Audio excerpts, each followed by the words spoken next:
The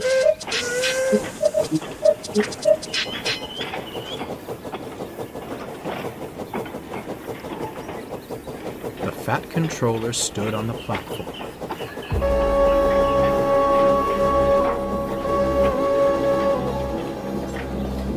On the horizon, a colossal engine emerged from the setting sun.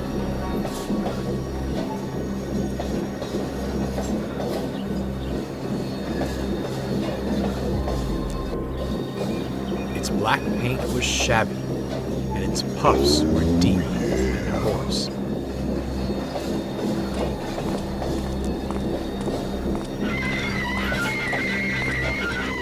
It groaned to a halt, a line of trucks trailing behind. "Good evening," greeted the Fat Controller. "You're the replacement goods engine, I presume?" "That is correct, sir," replied the engine. "The regular diesel derailed in the yard. Wasn't keeping a proper lookout. But you know how self-importance gets in the way of some engines," he finished with a wink. "Indeed I do," chuckled the Fat Controller knowingly. "What is your name?" "Dudley, sir. A pleasure to traverse your rails." "Very good, Dudley. Please proceed to the shed. You will be in good company with my engines." "Thank you for your hospitality, sir. I wish you a pleasant evening," Dudley finished, puffing slowly away. The engines welcomed the newcomer warmly. Soon they were laughing and chatting like school children. "A pity my stay is but a temporary one," Dudley sighed. "You're blessed to have a controller who realizes your value. My days are numbered on the other railway." "A grim inevitability," shuddered Gordon. "Inevitable, my tender. We could change that," replied James. "Oh, I could never impose such a thing," insisted Dudley. "Besides," sighed Henry, "the Fat Controller's just purchased Oliver and—" "Ah, here's our other new acquisition now." Bear backed down next to Dudley.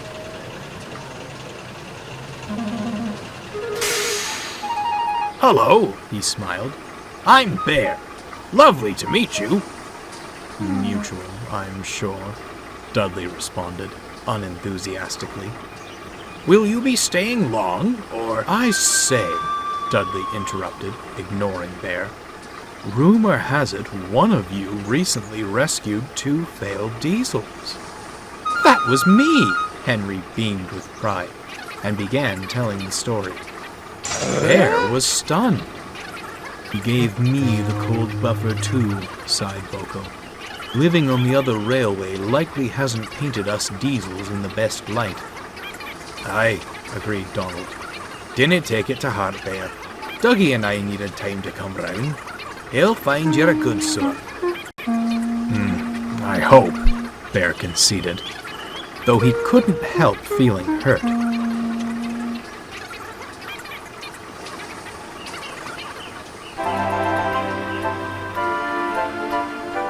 "It was a pleasure to make your acquaintances," Dudley announced the next morning. "If our paths never cross again, I wish you nothing but smooth runnings." With a blast of his whistle, he went to fetch his return train. "What a shame," said Henry. "I wish there were something we could do." Despite his hurt feelings, Bear tried to be optimistic. "He seems a good sort," he smiled.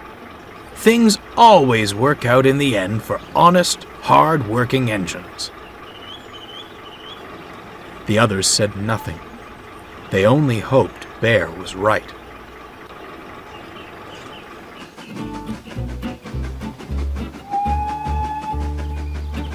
With Duck running his branch line, Donald volunteered to shunt in the yard. He did it well, easily keeping the trucks and coaches in line. The others were grateful for his help.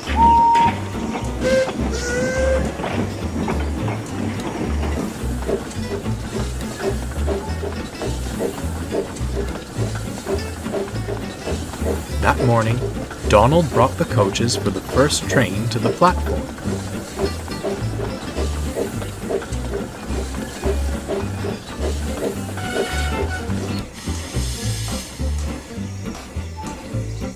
He shunted them into place, then hurried off to prepare a goods train.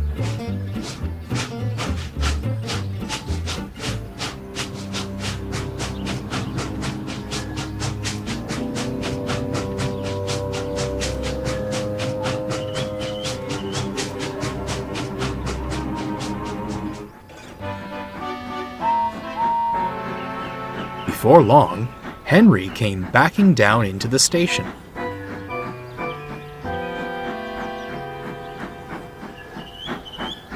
He was looking forward to a run in the morning sunlight when, "Glory!" cried his driver. Instead of waiting at the platform, the coaches were fouling the points.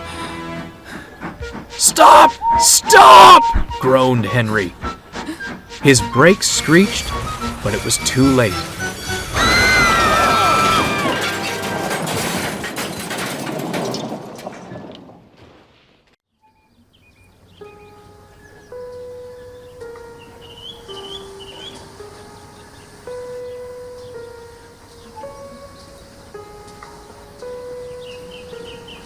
Henry's tender was derailed, resting crooked against the battered coaches.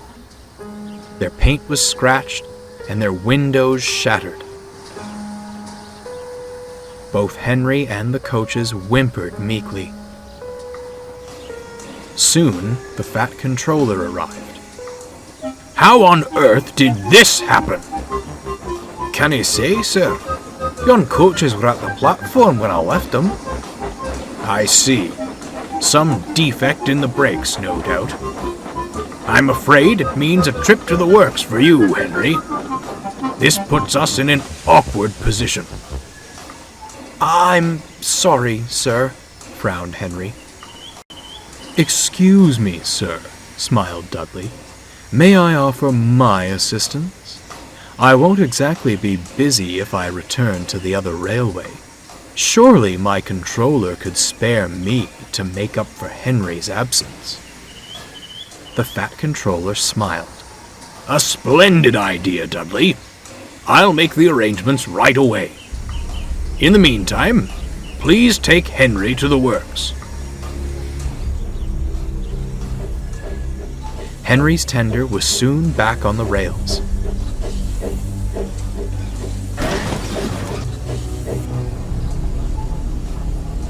There, old boy," comforted Dudley. "You'll soon be right as rain, and I'll handle your trains with the utmost care." Henry smiled.